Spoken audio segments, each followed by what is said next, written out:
Hybrid এই বাংলাদেশ থেকে সরাতে হবে। Patalia Saudagarpara night football tournament খেলায় উপস্থিত থেকে বক্তব্য রাখছেন গোপালপুর উপজেলা ছাত্রদলের সাবেক সহসভাপতি, তরুণ প্রজন্মের অহংকার, তরুণ নেতা, রাজপথের লড়াকু সৈনিক জনাব মোহাম্মদ সাব্বির আহমেদ।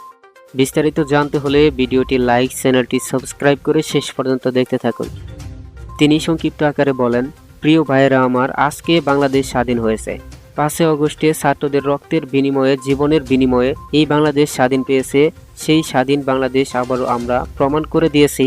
খেলাধুলার সাংস্কৃতিক অনুষ্ঠান থেকে শুরু করে ধর্মীয় সকল অনুষ্ঠান আমাদের মাঝে আজকে চলছে।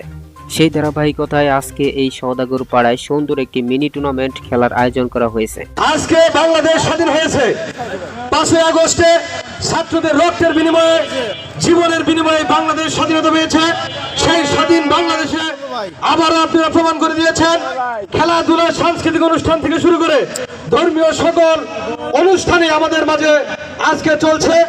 তিনি আরো বলেন, শুধু একটি কথা বলবো, আমরা দীর্ঘ 17টি বছর চলেছি, তাই না ভাইরা? চলতে চান কি আরো? যদি চলতে চান তাহলে হাইব্রিড এই বাংলাদেশ থেকে সরাতে হবে।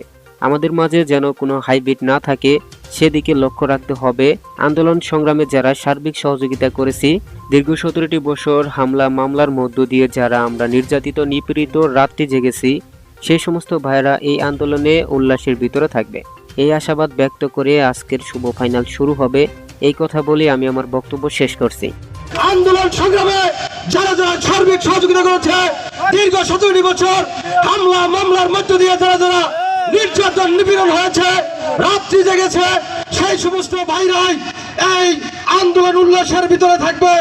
এই আশাবাদ ব্যক্ত করে সকলকে ধন্যবাদ দিয়ে আজকের এই খেলা শুভ উদ্বোধন এবং শুভ ফাইনাল শুরু হবে।